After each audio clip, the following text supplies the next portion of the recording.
We all know the Taj Mahal, right?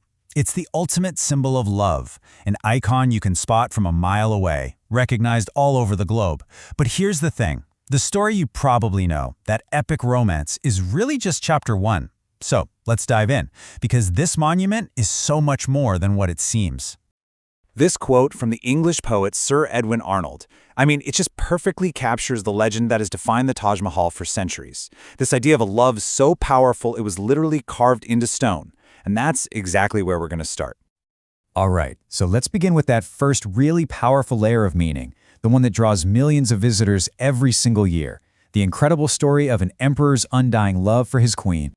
So the story kicks off in 1612, with a royal marriage that was, by all accounts, a true partnership.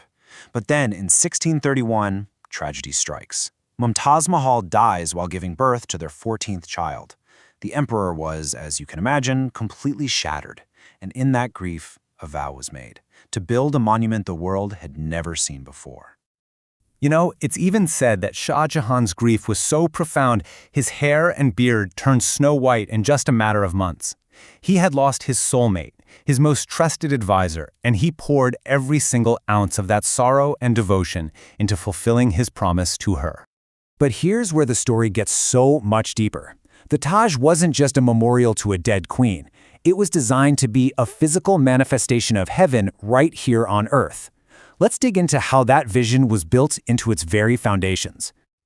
The Mughals didn't actually call it the Taj Mahal. Its original name was Rauza-i Rauza, the illumined tomb. And that wasn't just some poetic flair. The entire complex was designed to be a literal earthly copy of Mumtaz Mahal's home in paradise. It was a divine blueprint brought to life. And you can see how that divine concept translates directly into the architecture. The mausoleum is built on what's called a Bihisht, or 8 paradises floor plan. So what does that actually mean? Well, the 8 chambers you see surrounding the central tomb, they represent the 8 levels of paradise in Islamic tradition. So the building isn't just symbolic of paradise, its very structure is paradise. So this wasn't just pure passion, it was incredible precision. The architecture followed a really strict set of principles. It all starts with this rational, strict geometry, which leads to that perfect mirror image symmetry. Then there's a clear hierarchy in the materials and colors they used, all leading to this incredible, almost sensuous attention to every last detail. It was truly a masterpiece of both heart and mind. And this is where we see that every single element of the Taj tells a story. The materials themselves, they have their own language, encoding messages of purity, power, and faith. And this slide illustrates that perfectly. On the one hand, you have the mausoleum in pure white marble, a material associated with the priestly caste, signifying purity. On the other hand, the surrounding buildings are in red sandstone, the color of the warrior caste, signifying power. The architecture itself is basically declaring that spiritual purity sits right at the heart of imperial might. It's genius. And make no mistake, this was an immense undertaking, a truly global project that just shows the incredible reach of the Mughal Empire. We're talking over 20,000 artisans involved. And as you can see from this list, while the marble came from India, the precious stones for all that intricate inlay work were sourced from all over the known world. Lapis lazuli from Afghanistan, turquoise from Tibet, coral from the Indian Ocean. It was a massive symbol of the empire's vast reach and economic power. Okay, here's a detail that is just astonishing. The interior of the mausoleum was acoustically engineered to have a 28-second reverberation time. 28 seconds! Why? So that the prayers recited for Mumtaz Mahal's soul would literally linger in the air, echoing long after they were spoken, like a whisper from paradise itself. So we have the heartbroken husband and the visionary architect. But there's another side to Shah Jahan, one that complicates the purely romantic narrative. We have to understand the man to really understand the monument. First, we remember the image we started with, the grieving husband whose absolute devotion created the world's most beautiful tomb. But we also have to acknowledge the political reality.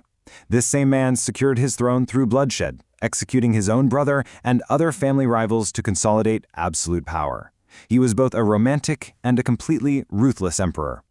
And in a turn of just tragic irony, his final years were spent as a prisoner. When Shah Jahan fell ill, his own sons went to war for the throne.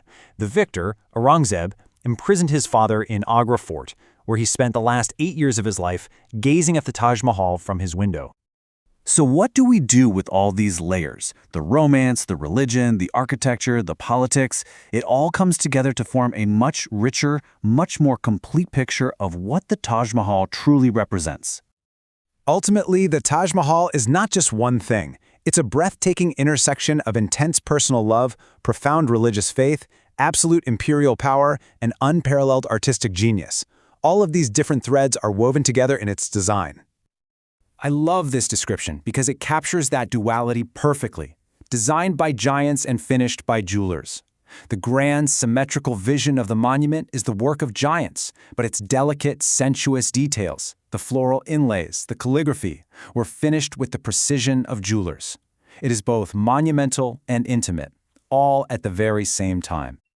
So the next time you see an image of this incredible structure, the question to ask isn't just about the love story. It's about everything else it represents. Is it a testament to love, a declaration of power, a map of paradise? Or is its true genius that it manages to be all of these things at the very same time?